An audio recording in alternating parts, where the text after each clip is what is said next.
ego. So all I did was, man, I needed them to act like that. So in order to win the championship, all I did was use their ego against them. You know what I'm saying? Like, I knew, like I told all of y'all, I'm like, yo, we're gonna go 5 wide. What's the bet they don't call timeout?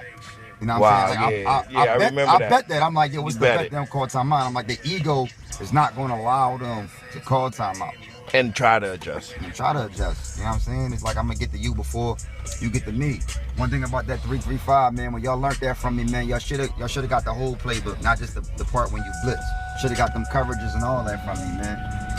And that's what fucked them up, because, you know, once you made your running back a double threat, you know, it's 2 options. You know, he could run the ball or throw the ball, and he sling it like nobody else at that age.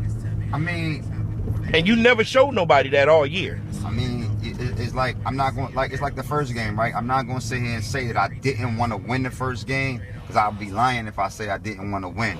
But at the same time, it was like, yo, how can I be competitive in the game without really showing my whole hand?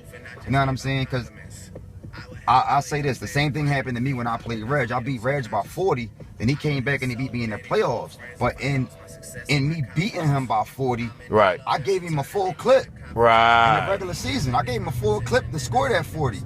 But that all that did was that gave him film on everything that I do. So, you know what I mean? When I came back, it was like I added a couple wrinkles, but for the most part, he had everything.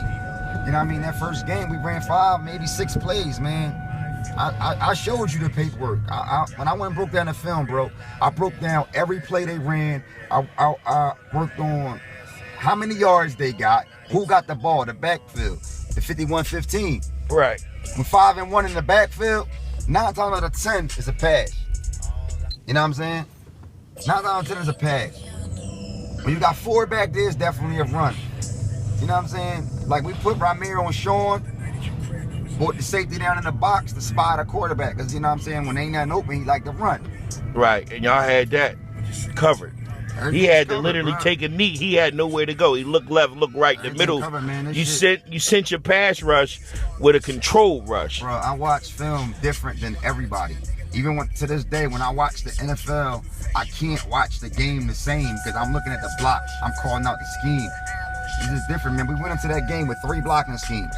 You know what I'm saying? Number 7 always had to be accounted for. Nobody knew that number 7 had all them tackles until I broke that film down. I'm like, yo, listen. Young boy made 16 straight tackles, dog. Wow. 16 straight tackles. Shout out to RJ. You know what I mean? He came. Aztecs number 7. They never talked about him even. Never said a word. He came up to practice today too and showed us love, man. You know what I'm saying? He came up to the practice. You met him? Yeah, he came up, met him. Real humble kid, man. Real good kid. Came up there. All the kids from the team showed him love, man. You know what I mean? He came, he sat down, he watched us practice for a little bit, man. You know what I'm saying? He broke out, man. Real good kid, man. Now, I'm going to say this, right? As we sit here, right? And I know people say it's just youth football, just little league football. And the thing that I can't respect is how they try to change the narrative and try to act like this is nothing big. Because if you lose, the 130s, Maya and them win, and then they upset the midgets, right? They would be doing the exact same thing right now. You know what I mean? Except it'd be worse. You know what I mean? Now, true. I respect Slam. Slam kept it a being the whole week and the whole week leading up to it. He wasn't part of the, we gonna smash him, we gonna kill him. Right. You know, I think Dre let Hearn and Alfie take him out of character, because my opinion is Dre is the best coach on the team. I mean, I respect, don't get me wrong, I respect all of them. You know what I'm saying? I respect all of them. But the thing that I don't like is when you win as you, when you lose as everybody else. That'd be the only thing. Yeah, that's corny as shit. That'd be the only thing I don't be rocking with. You know what I'm saying? When we lost the first game, I told every player on my team, it was your fault. All the parents, it was my fault. I'm like, yo, listen, it's on me. We lost this game on me. I called every play in that game. You called defense and offense. I called defense and offense. Every play that was called in that game, I called. So it gotta be on me. You know what I'm saying? The game plan, all that was on me, man. It wasn't about no talented kid and 3 or 4, all that shit. It was just on GB. It was on me. It was on GB.